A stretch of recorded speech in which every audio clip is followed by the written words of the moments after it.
So I like what both of you said about showing different passions. So when it comes down to like good guy versus bad guy, I guess sometimes like we equate like the passion with something negative. But no, like it could be passion in work. Like I see you're angry at your manager. Good, go ahead. Like the testosterone, it look good. You know, it's like, or like just like pushing each other, like going on trips, doing things like this, and like moving forward. And I mean, we don't want to say this, but sometimes some guys are boring. Some of them are boring. Like, it's true. It's some, just like some good women be like, I can't keep a man. I do this.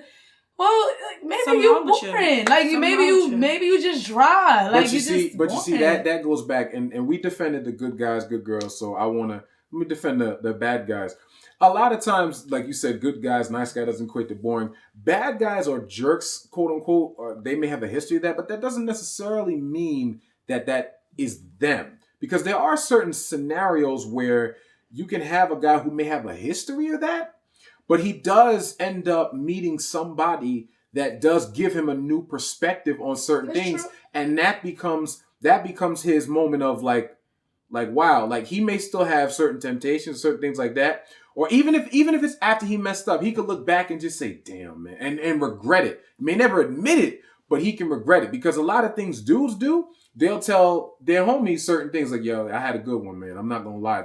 And they'll confide in them sometimes. They may not ever tell the girl that, which may be, whatever. But that doesn't mean they don't feel it. That doesn't mean they didn't learn from it. And they can apply it to certain other things and legit try to change. Sometimes they may have a kid and have a new outlook and perspective on things. Sometimes something may happen to them and that girl may have been down for them in a situation that makes them feel like, I never had a girl do this for me before. Like, this is different. You know what I'm saying? So sometimes it does take that because a lot of people have their guards up to the point where they feel like someone's going to do me dirty. There's a lot of guys that have the perspective of, listen, girls do dudes dirty all the time, so whatever, fuck it.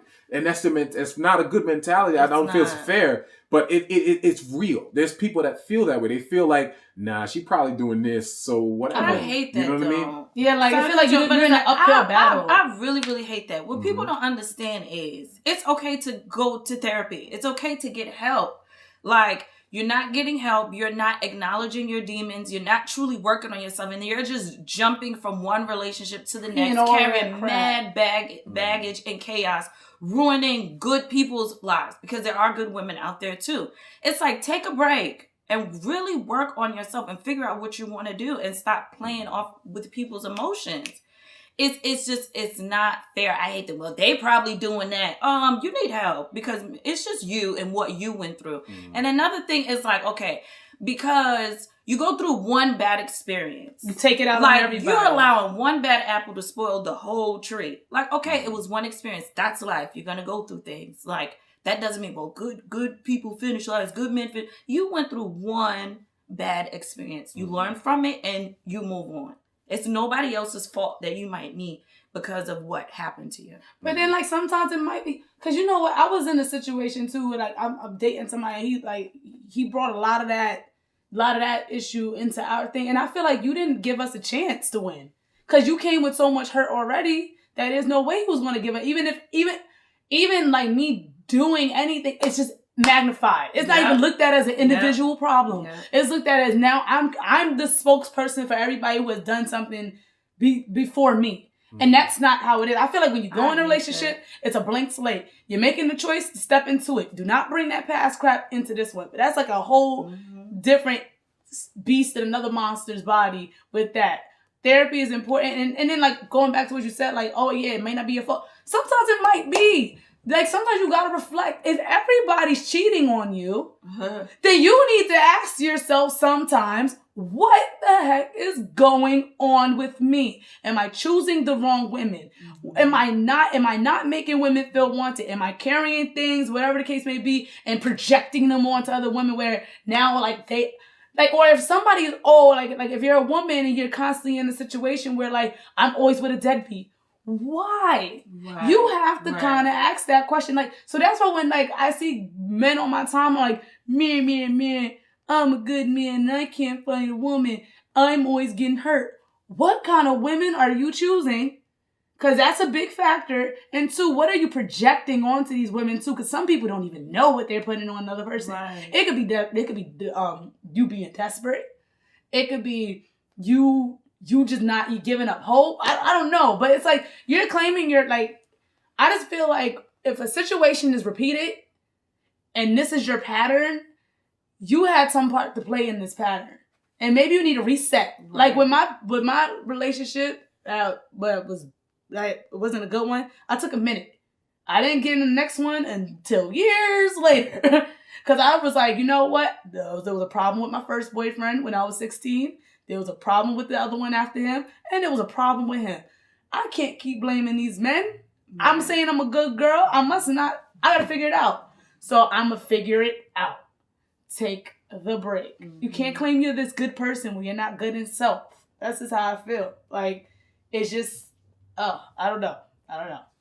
Well, I mean, I think quote unquote good people can be toxic. Sometimes. Could bring toxic energy, toxic traits to the relationship. So are they good? I won't say that they're not good. Nobody's perfect. Unaware. Nobody's perfect. But you got to check yourself because, like you said, like, who am I to blame because you went through it? Listen, I ain't Iyanla and I ain't even finna fix your damn life. I ain't got time for that. Like, check yourself and figure out what's wrong with you before even entering into a relationship. Check your bad traits. You know what else? I think I want to add to that. I think a lot of times the nice guy is perceived as weak. Mm. Like when you're the nice guy that does certain things, like the perfect parallel is the Father in Us. You would say he's a nice guy, right? Yeah. You would say he's a good man, right? He was a good father, good. He provided. But when shit hit the fan, what are you looking at him like? Damn, like yeah, the perception on TV isn't good about the good guy either. That's what I mean. So a lot of people perceive nice and kindness for weak. They have this. They have their own projections of how they see certain things, and they associate bad swag, whatever, with tough. You know what I'm saying? Because you're outspoken, and provider and strong. Yeah, so it has like this feeling of a dominant trait as opposed to a passive trait. And I feel like dominant traits attract a lot of women. You know what I mean? Like a lot of women that I've seen and even have a conversation with women.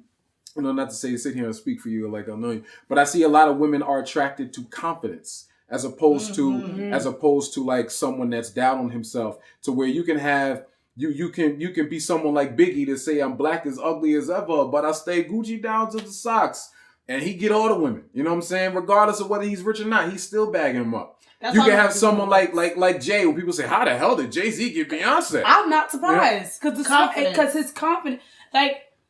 You're right. Because honestly, like I always said, it doesn't matter about looks. I have dated men that were not the best looking, but best believe you had a conversation with that man. You see why? Like, you see why I was there? Because it's just the way in which you carry yourself is like that of one I could see me being with. And it just sucks that, because I was even thinking about this watching something simple. I was watching Princess Diaries too, right? And you guys probably never seen it. I've seen it. Yeah. But like, you know how she was supposed to marry, she had a good man. It was a good man. And then she had the one that was trying to steal her throne or whatever. But the way he even walked on scene, the good guy come in, and here come the other one. He just walking in all smooth and ticked over the room. But then she like was falling for him. But it's like, I also feel like media portrayals don't help us with when it comes to choosing men, because it's like they always glamorize the ones that are shady and how they changed, and change could be real, and then it's like here you are like wanting that.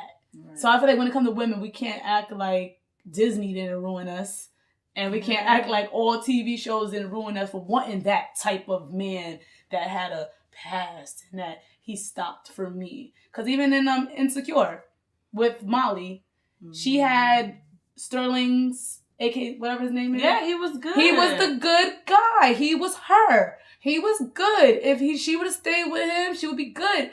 But she just wasn't feeling good. And because it was this one scene where she was crying and he just looked like, I don't know what to do. And it's like, why do we portray good men like that? Like, why do we do that? I think so. A lot of good men are sensitive too. And I think that's the part that's being taken as weak. a man being sensitive doesn't equate to him being weak. He's expressive. He's in tune with his feelings, and that's okay. And I think that a lot of women really don't know the difference. Being sensitive is not being weak, right? But yet you want a man to come out and be vulnerable and be super affectionate, but yet you down him when you right. So it's like, what do we want? Sometimes us women, we can be a little complicated and a little wishy-washy. I also think it's because sometimes us women we don't even know what we're doing.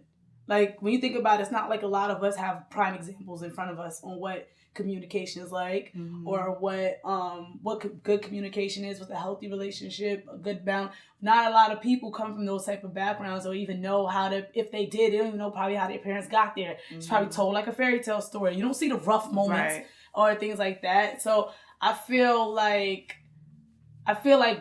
we're too blind leading blind. Like, a lot of women don't know what to do, and a lot of men don't know what to do, and it's like we're trying to figure out how to work, and a lot of the playbook we have is television. But that's why it's important to I've grown to learn, like, breaking off family curses.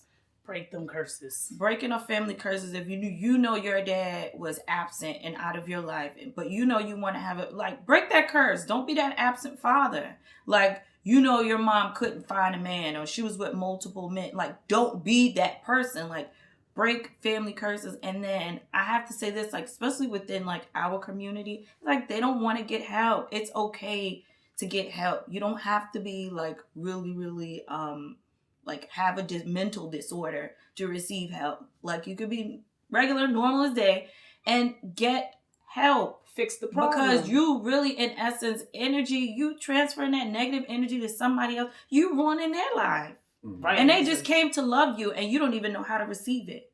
Like, get help. Right. So let us know what you think about the conversation on the good guy finishing last. Do they finish last? Is the good guy a myth? Is the good woman a myth? And seeking help. And as always, like, subscribe, and until next time, peace.